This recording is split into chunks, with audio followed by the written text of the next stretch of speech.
Assalamualaikum warahmatullahi wabarakatuh.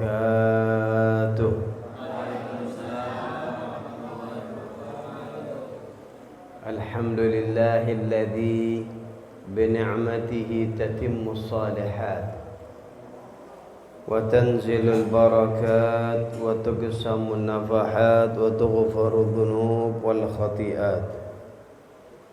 Wassalatu wassalamu ala sayyidi sadat sayyidina wa habibina wa syafi'ina wa qurrati a'yunina sayyidina Muhammad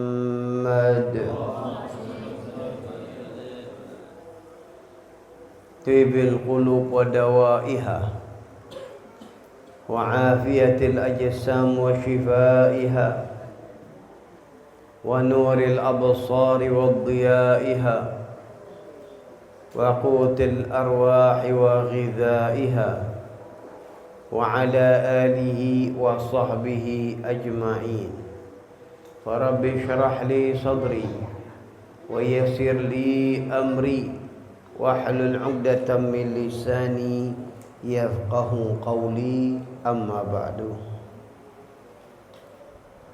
Para hadirin dan hadirat, khususnya para guru, para sepuh, para asatidzah, para orang tua, tokoh masyarakat, di antaranya Bapak RW kita, yaitu Bapak RW Ahmad Amir, kemudian juga orang tua kita Bapak Ustadz Matsani, Bapak Sali, Ustadz Diki, para guru, para asatidzah lain-lain yang mohon maaf saya tidak sebut nama, tapi sedikit pun tidak mengurangi rasa hormat saya kepada beliau semua. Berharap kepada Allah, kita yang kumpul di sini, Allah Subhanahu wa taala kumpulkan di surga nanti.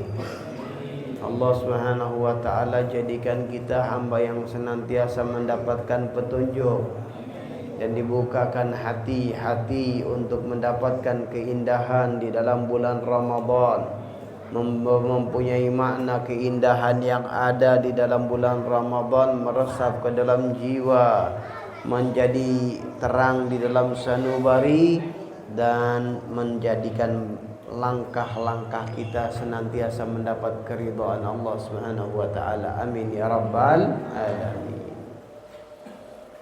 Hadirin dan hadirat, yang pertama saya ingin mengingatkan agar kita bersyukur kepada Allah,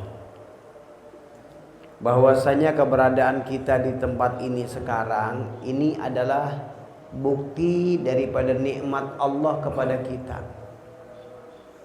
Allah memperlihatkan, mempertontonkan nikmatnya kepada kita dengan keberadaan kita pada saat ini di tempat yang mulia. Karena keberadaan kita di sini artinya doa kita diijabah oleh Allah. Bukankah tahun lalu kita pernah minta sama Allah untuk dipertemukan dengan Ramadan yang akan datang? Nah, Ramadan yang akan datang ini sekarang, dan kita alhamdulillah sudah ketemu. Ini adalah nikmat dari Allah. Dan terlebih bukan sekedar kita berjumpa dengan Ramadan, tapi kita termasuk orang-orang yang menghidupkan bulan Ramadan. Ini nikmat juga dari Allah. Jadi keberadaan kita sekarang ini di tempat ini yang mulia ini adalah pilihan Allah. Ini bukti kasih sayang Allah, bukti karena memang Allah sayang sama kita. Makanya Allah jadikan kita berada di tempat yang mulia ini. Itu yang pertama. Kemudian sekaligus momen yang ada kita memperingati nuzulul Quran. Nuzulul Quran artinya turunnya Al-Quran. Turunnya Al-Quran artinya itu pertama Rasul Sallallahu Alaihi Wasallam mendapat wahyu. Yang turunnya Al-Quran berarti menunjukkan Rasul Sallallahu Alaihi Wasallam diangkat, ya, diangkat oleh Allah menjadi nabi. Proses Rasul Sallallahu Alaihi Wasallam manusia yang sangat istimewa. Dari kecil beliau sudah terkenal dengan kejujurannya. Nggak pernah bohong. Beliau nggak pernah sedikit pun bohong, nggak pernah. Makanya subhanallah, ketika beliau menerima wahyu, proses deh, ya. Jadi beliau ini pertama yang kita katakan, beliau ini jujur, nggak pernah berbohong, nggak pernah berdusta. Hebat gak? Nih anak-anak nih, lihat tuh, Nabi Muhammad SAW tidak pernah berbohong, tidak pernah berbohong. Orang kalau udah sekali berbohong, udah susah dipercaya nantinya. Makanya sifat orang mukmin bisa jadi dia ini melakukan kesalahan, melakukan dosa, tapi kalau udah bohong itu bukan sifatnya orang mukmin. Makanya ayatul munafik, ciri-ciri orang munafik itu dia idza hadatsa kadzaba, apabila dia ngomong dia bohong. Mukmin enggak, berat untuk dirinya berbohong, enggak bisa dirinya itu diajak berbohong. Ini sifat ada pada baginda Rasul sallallahu alaihi wasallam. Terus keajaiban yang ada pada Nabi Muhammad sallallahu alaihi wasallam sampai proses beliau nikah dengan Sayyidatina Khadijah, terus berjalan membina rumah tangga sampai menjelang umur 40 tahun beliau sudah lebih senang untuk menyendiri. Ngapain? Tafakur. Ibadah kepada Allah yang paling cepat untuk kenal kepada Allah, yang paling hebat adalah tafakur. Beliau tafakur, merenung bagaimana alam semesta, bagaimana ciptaan-ciptaan yang ada di dalam keduniaan ini. Sementara di zaman jahiliyah itu banyak orang-orang yang mereka menyembah berhala, Rasulullah nggak pernah mau. Hatinya menolak,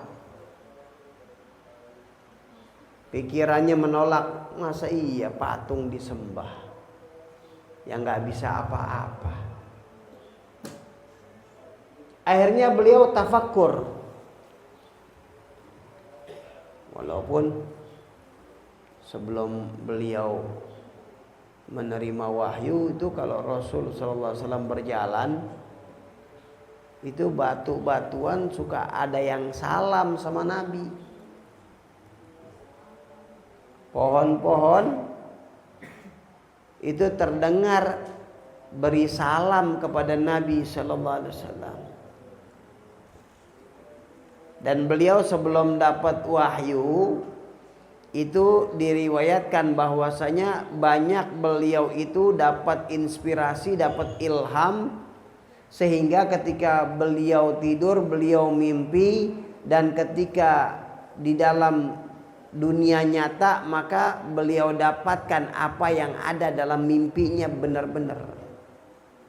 Jadi sebelum kejadian Rasulullah udah dikasih kabar dari mimpi.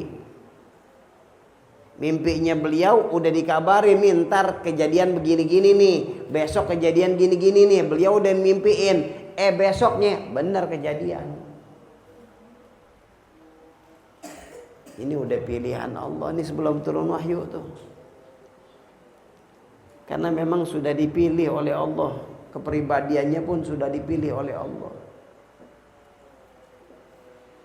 Sampai akhirnya pada masa ketika Rasul sallallahu alaihi wasallam berdiam di Goa Hira, tafakur, datang malaikat Jibril. Itu malaikat Jibril malaikat itu jarang nunjukin yang aslinya. Malaikat itu bisa menyerupai manusia, ya bisa menyerupai makhluk-makhluk yang terhormat, bisa. Ya, tapi kalau malaikat menyerupai hewan-hewan yang rendah seperti babi, anjing, nggak mungkin. Nggak bisa itu. Ya, atau hewan-hewan cacing dan lain-lainnya, enggak. Kalaupun mau menyerupai misalnya onta masih boleh, kuda, hewan-hewan yang mulia.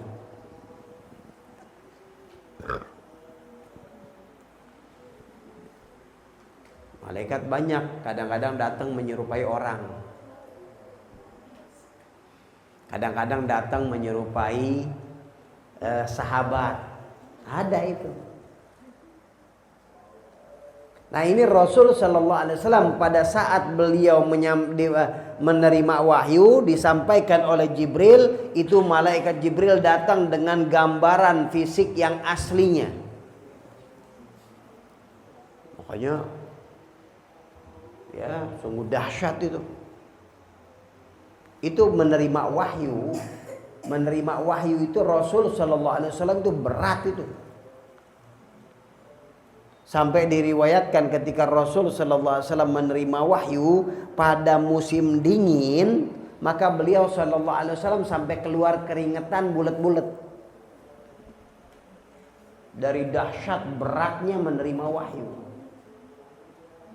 Makanya dalam Al-Qur'an, inna sanulqi 'alaika qaulan tsaqila. Aku akan memberikan kepadamu ucapan yang berat. Berat, nggak ada yang bisa nerima wahyu itu kalau bukan Rasul SAW. Artinya nggak ada yang bisa baca Quran kalau bukan melalui Rasul SAW. Ini Quran firman Allah.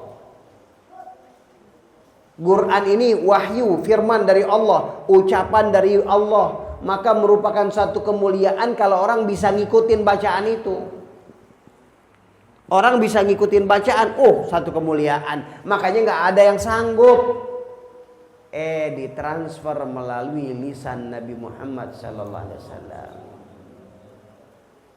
Ya, dengan dilewati lisannya Rasul, jadi umatnya bisa baca Quran. Kalau nggak bisa, nggak sanggup. Berat ini Al-Quran.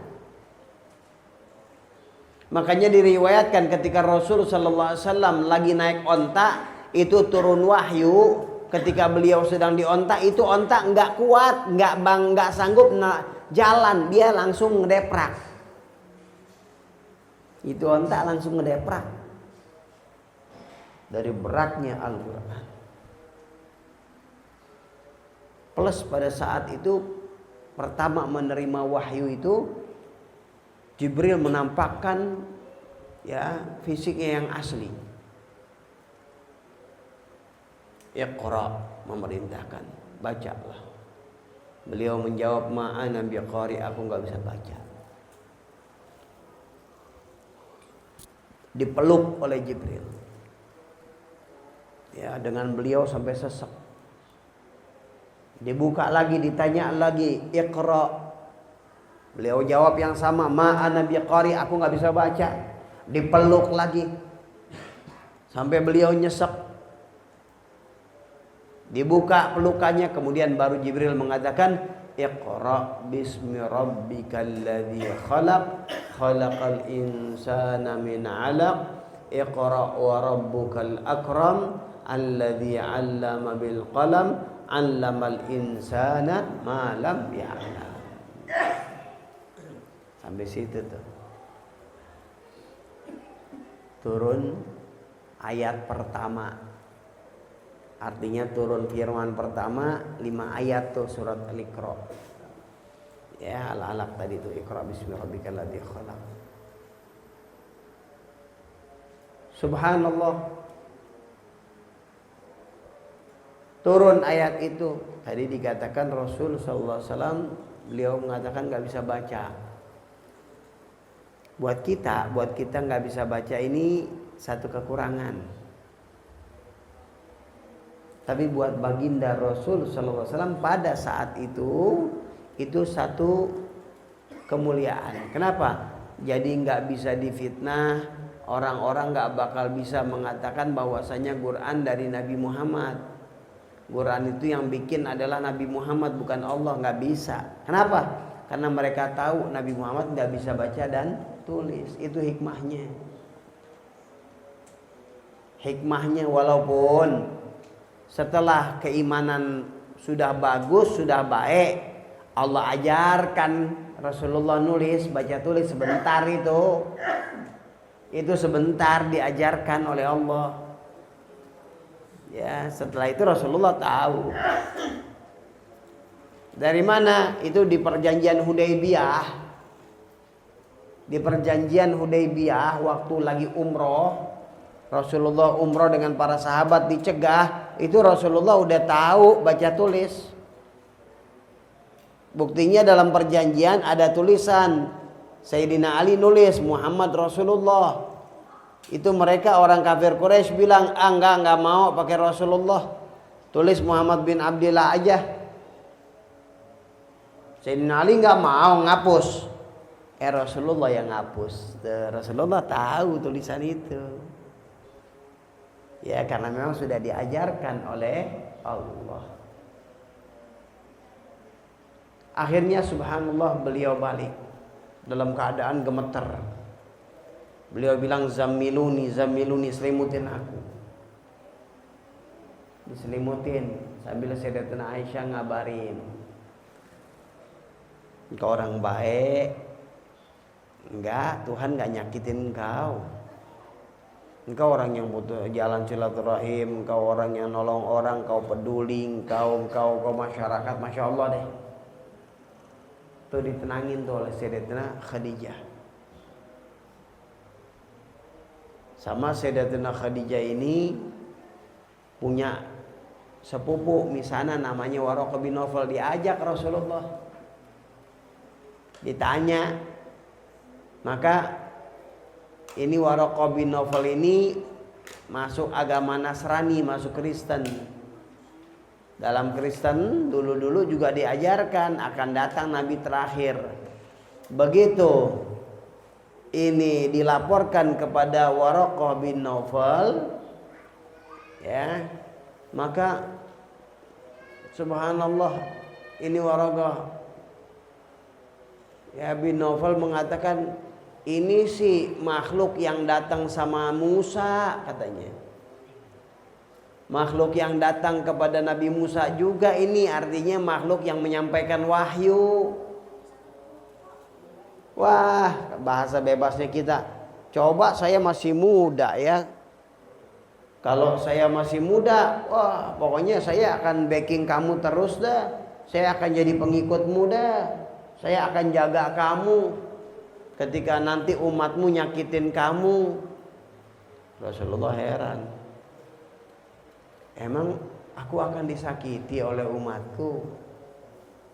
Maka ini Waraqah bin Nawfal mengatakan, tidak ada seorang nabi yang diutus oleh Allah kecuali selalu disakitin sama umatnya.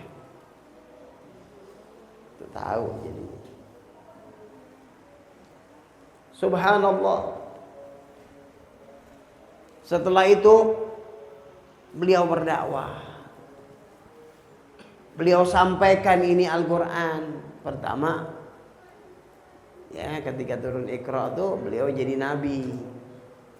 Tapi ketika turun ayat tadi itu, ya yang disebut dengan Muzammil, maka atau Mudaththir, maka beliau diangkat menjadi Rasul. Baru itu beliau dakwah. Dakwahnya gimana? Tadi yang kita katakan, Rasulullah panggil di Jabal Abi Qubais, panggil orang-orang Quraisy. Ya, ketika dipanggil, ma'syarul Quraisy, ya ma'syarul Quraisy, orang-orang Quraisy, sini datang. Ada apa ini Muhammad panggil? Karena Rasulullah nggak pernah bohong. Ini kalau udah manggil nih nggak sembarangan, nggak bercanda ini. Kumpul orang Quraisy, maka beliau bertanya, bagaimana kalau aku mengabarkan kepada kalian di belakang gunung ini? Pada saat itu beliau berada di Jabal Abi Qubais, Safa Marwah itu. Beliau mengatakan, kalau di belakang gunung ini ada musuh yang menyerang kalian, kira-kira kalian percaya gak sama saya? Kata Rasulullah SAW. Ini orang-orang Quraisy jawab, ma jarrabna 'alaika kadziban, aku nggak pernah dapetin kamu bohong. Kalau udah kamu ngomong udah nggak bohong, nggak pernah kamu bohong. Tuh. Maka beliau menyatakan bahwasanya aku adalah pemberi kabar gembira dan pemberi kabar ancaman, alias seorang nabi dan rasul.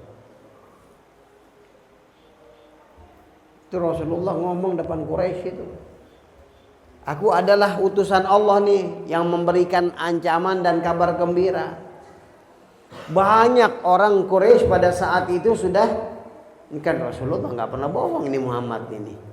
Ini Muhammad nggak pernah berdosa ini. Kalau dia ngomong begini berarti benar nih, nggak pernah bohong. Datang temannya Dajjal, tuh temannya Dajjal. Abu Lahab ya, datang langsung ngomong, tabban laka ya Muhammad ali hadza jama'tana, celaka kaumu wahai Muhammad sallallahu alaihi wasallam, untuk inikah engkau mengumpulkan kami? Langsung provokator ya, langsung itu ya. Masyarakat umum yang tadinya ada simpatis, ada ketertarikan karena Abu Jahal, Abu Lahab tadi ngomong begitu, akhirnya jadi bubar lagi. Jadi bubar lagi, jadi hilang konsentrasi. Datang turun ayat Al-Quran, tabbat syada abi lahabiu. Kalau dibilang tabban laka, celaka engkau kepada Nabi, maka Allah Subhanahu wa taala jawab, tabbat syada abi lahabiu wa tab. Ya, dia dan istrinya juga. Itu dakwah terus berjalan. Sahabat-sahabat itu ketika dapat Quran itu mereka itu tercengang, kaget. Kenapa? Karena dalam Al-Quran ini pada saat di zaman itu adalah zaman yang diunggulkan sastra. Dan Al-Quran itu mengalahkan sastra padahal bukan syair. Bukan syair, ucapannya biasa tapi mengalahkan nilai sastra. Mengalahkan syair, tinggi sastra nilainya dalam Al-Quran. Makanya ada seorang yang datang kepada Rasul SAW, maka beliau diam aja. Giliran ganti balik beliau yang bicara, beliau nggak banyak macam-macam, beliau baca Al-Quran aja. Beliau bacain Al-Quran. Ketika beliau bacakan Al-Quran, maka orang ini terkejut kaget dengar Al-Quran. Sampai terus dibacain Al-Quran, dia takut Nabi Muhammad mulutnya ditutup sama dia. Udah cukup. Dia balik kayak orang kesurupan, bengong aja. Terkejut dahsyatnya baca Al-Quran. Dengan syairnya yang indah, kata-katanya yang hebat. Sampai dia pulang ke Quraisy, ditanya, asabat, ente bengong aja kenapa kayak orang kesambet? Ente udah masuk Islam? Sahabatnya nanya nih, orang Quraisy, orang kafir Quraisy. Maka dia mengatakan, enggak, cuma dahsyat. Katanya jujur, itu di dalam bacaan itu ada kenikmatan, ada kelezatan, ada ketenangan, ada ketentraman, ada kesejukan. Jujur dia ngakuin itu ada di situ. Tapi karena memang mereka pro-nya seperti itu, jadi gimana dong? Itu kan sihir, dia bilang gitu. Enggak katanya, saya kan orang yang paling tahu di antara kalian tentang sihir. Enggak, bukan sihir tuh. Oh, itu dia gila. Enggak. Oh, itu kan penyair. Enggak, syair saya tahu syair. Tapi memang katanya yang lebih dekat, lebih mudah dituduhnya adalah dia penyihir. Ya jadi penyihir di sihir, udahlah tuduh aja dia penyihir. Padahal dia sendiri tahu enggak, ini bukan penyihir. Hidayah, ya. Subhanallah. Terus berjalan waktu. Beliau sampaikan dakwah ke sana ke sini. Baca Quran yang luar biasa. Banyak orang-orang kafir Quraisy itu terketuk ketika dia baca Al-Quran. Sampai Sayyidina Umar bin Khattab radhiyallahu an masuk Islam itu karena adiknya atau iparnya baca Quran. Adiknya beliau baca Quran depannya dia, depan Sayyidina Umar. Akhirnya dapat terketuk hatinya, dapat hidayah, masuk Islam. Di zaman-zaman sekarang banyak keajaiban Al-Quran, banyak keistimewaan Al-Quran. Ada Al-Quran mengatakan bahwasanya orang yang melakukan kezaliman itu nafasnya sesek seperti dia naik ke langit. Nafas sesek seperti dia naik ke langit. Emang Rasul Sallallahu Alaihi Wasallam pada saat itu naik ke langit? Nggak tahu. Ini Al-Quran yang udah bilang. Subhanallah. Kalau di Al-Quran menyatakan bahwasanya orang yang naik langit itu sesek. Di zaman sekarang orang yang udah tahu kalau mau naik langit dalam ketinggian harus pakai oksigen. Kalau nggak pakai oksigen nyesek dia. Baru ilmuwan sekarang menyatakan. Pertemuan air. Ya, wa bainahuma barzakhun la yabghiyan, ada pemisah, yang satu asin yang satu tawar. Enggak kecampur. Itu Al-Qur'an udah bilangin, sekarang baru ketemu itu. Banyak lagi lain-lainnya. Ya, semakin terus Al-Qur'an, apa namanya, Al-Qur'an ini mukjizat. Kalau yang namanya mukjizat enggak kendor-kendor, terus ada terus. Masya Allah, makanya kita diajarkan untuk berpegang teguh kepada Al-Quran. Dalam hadis baginda Rasul sallallahu alaihi wasallam, man ja'ala al-Quran amamahu qadahu ilal jannah. Siapa yang menjadikan Al-Quran sebagai pedomannya, ya, yang didahulukan, maka Quran itu akan menjelma nanti, akan menuntun dia ke surga. Sebaliknya kalau orang yang ngebelakangin Quran, maka Quran akan menuntun dia ke neraka. Naudzubillah. Alhamdulillah. Ya ini anak-anak remaja. Terus baca Quran yang enak, yang banyak. Sayyidina Utsman bin Affan radhiyallahu an, beliau mengatakan, "Lau tahurat qulubuna lamma syabi'at min kalamillah." Kalau hati kita bersih gak bakal kenyang untuk baca Quran. Bacaan enak lagi, perasaan masih enak lagi, masih enak terus begitu. Ya makanya alhamdulillah ambil kesempatan untuk baca Al-Quran. Baik hadirin dan hadirat rahimakumullah, mudah-mudahan ucapan ini menjadikan semangat kita di dalam mendengarkan Al-Quran dan membaca Al-Quran, dan mudah-mudahan Allah Subhanahu wa taala berikan kita syafaat dari Al-Quran. Allah Subhanahu wa taala bukakan hati kita, bukakan kebaikan-kebaikan kita dunia dan akhirat. Wa ala man sallallahu alaihi wasallam. Ya Allah inna bil qulub bisarah alhamdulillah. Fatihah.